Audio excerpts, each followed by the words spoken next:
একদিন শহরে অনেক বড় ভূমিকম্প আসে। বড় বড় বিল্ডিং পড়তে থাকে আর সবাই এদিক সেদিক দৌড়াতে থাকে। তখনই ইমলির মা বিল্ডিং এর নিচে চাপা পড়ে। চিন্টু দেখে ছোট ইমলি এদিক সেদিক দৌড়াদৌড়ি করছে, তাই চিন্টু তাড়াতাড়ি তাকে কোলে নিয়ে একটি সুরক্ষিত জায়গায় যাওয়ার জন্য দৌড়াতে থাকে। এইদিকে বিল্ডিং ভাঙা কমছিলই না। ভূমিকম্প থেমে যায়। চিন্টু ও ইমলিকে নিয়ে একটি সুরক্ষিত জায়গায় পৌঁছায় এবং ইমলিকে শোয়ার জায়গা করে দিয়ে চিন্টু খাবারের খোঁজে বেরিয়ে যায়। তারপর চিন্টু একটি ভাঙা দোকানের মধ্যে যায়। দোকানের মধ্যে সে কিছু দুধের বোতল দেখতে পায়, সেগুলো সে তার সাথে করে নিয়ে যায়।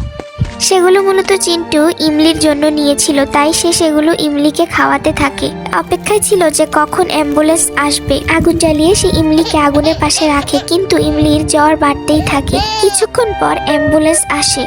চিন্টু তাড়াতাড়ি করে ইমলিকে অ্যাম্বুলেন্সের কাছে নিয়ে যায়। চিন্টু ইমলিকে সুরক্ষিতভাবে অ্যাম্বুলেন্সে উঠিয়ে দেয়। তারপরে চিন্টু অ্যাম্বুলেন্সটিকে বিদায় জানিয়ে দেয় আর অ্যাম্বুলেন্সটি সেখান থেকে চলে যায়। বন্ধুরা, গল্পটি ভালো লাগলে একটি লাইক সাবস্ক্রাইব করে দিও।